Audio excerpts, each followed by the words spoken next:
बिस्मिल्लाहिर्रहमानिर्रहीम। सबसे पहले तो नए आने वाले नाजरीन से गुजारिश है कि मेरे चैनल को सब्सक्राइब करें और साथ रखे बेल आइकन को दबा के नोटिफिकेशन को ऑन कर दें ताकि मेरी हर नई आने वाली वीडियो का नोटिफिकेशन आपको बर वक्त मिल सके।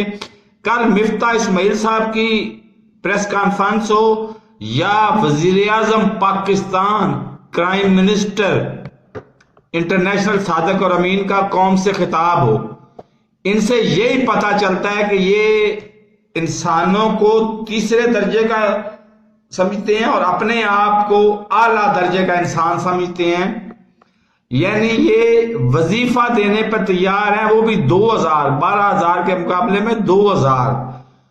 और दूसरे नंबर पर इनकी वो जो इसके अंदर थी ना, रुक रुक के और एडिट करवा करवा के तकरीर, उससे पता चलता है कि ये वाकई साजिश और मुदाखलत के जरिए आए हैं इस इक़्तिदार में और ये रहेंगे इक़्तिदार में, क्योंकि हम अमेरिका के पैदाइशी तौर पर गुलाम हो चुके हैं। तो इससे ज्यादा मैं कुछ नहीं कह सकता।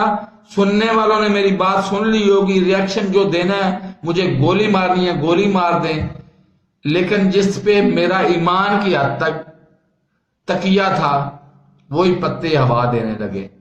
तो मेरे इस चैनल को सब्सक्राइब नहीं किया तो सब्सक्राइब कर लें, साथ लगे बेल आइकन को दबा के नोटिफिकेशन को ऑन कर दें ताकि मेरी हर नई आने वाली वीडियो का नोटिफिकेशन आपको बर वक्त मिल सके। अल्लाह हाफिज।